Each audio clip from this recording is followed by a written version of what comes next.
In this video, I'm going to show you how to reseal your locking hub actuator. And obviously this will only apply to the 4-wheel drive F-250. If you have 2-wheel drive, this will not be here.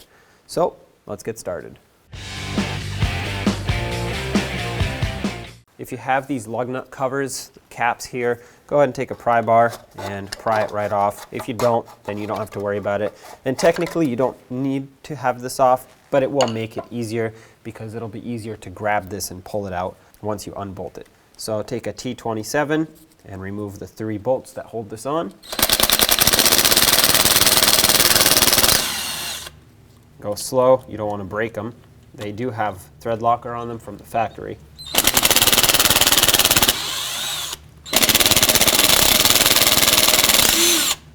Once that's done, you can wiggle this around. Oh, there we go. Try to stick your pry bar in here, and oh, looks like this broke apart, so that's definitely not supposed to happen. Now we just have to get the rest of this out of here. I'm gonna grab some needle nose pliers and just pull this straight out. There we go. This is what it was supposed to do. This should have stayed attached like that. Now we have to get the old gasket off of this 4-wheel drive locking mechanism for the hub.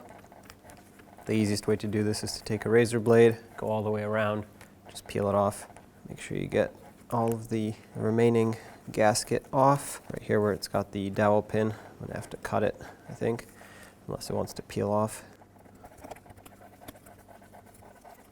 Okay, there you have it. Pull it up, and the surface looks in very good condition. I'm going to scrape off the rest of this goo that was left behind by the gasket. You can use a wire brush if needed. Now take a pocket screwdriver and remove this old O-ring so we can install a new one.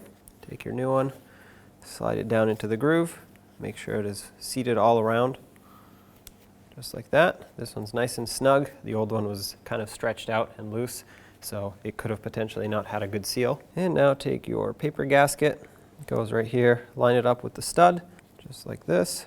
All right, let's install it. Before we put it in, I want to clean out not just the debris around here, but also this area where the seal goes on so water and debris doesn't make its way in there.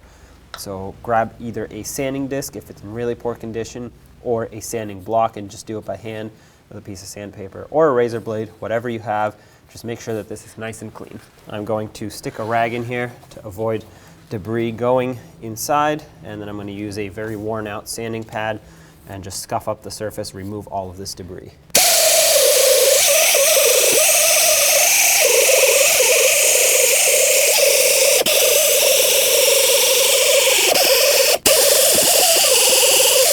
With that cleaned up, go ahead and wipe off the inside here. Like I said, if you wanted to add more grease, this would be the time. Wipe this off. So all you have to do at this point is line the splines up. Just give it a couple twists. Press it in.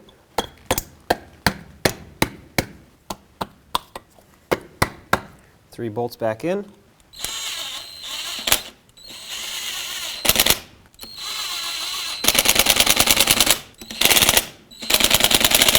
Make sure they're nice and snug. Now you can put this back on. Make sure this is in the unlocked position. And there you have it. When only the best will do, demand TRQ. The only company that lets you view before you do. TRQ is committed to offering the highest quality aftermarket auto parts that are engineered for peace of mind. Thanks for using and viewing with TRQ.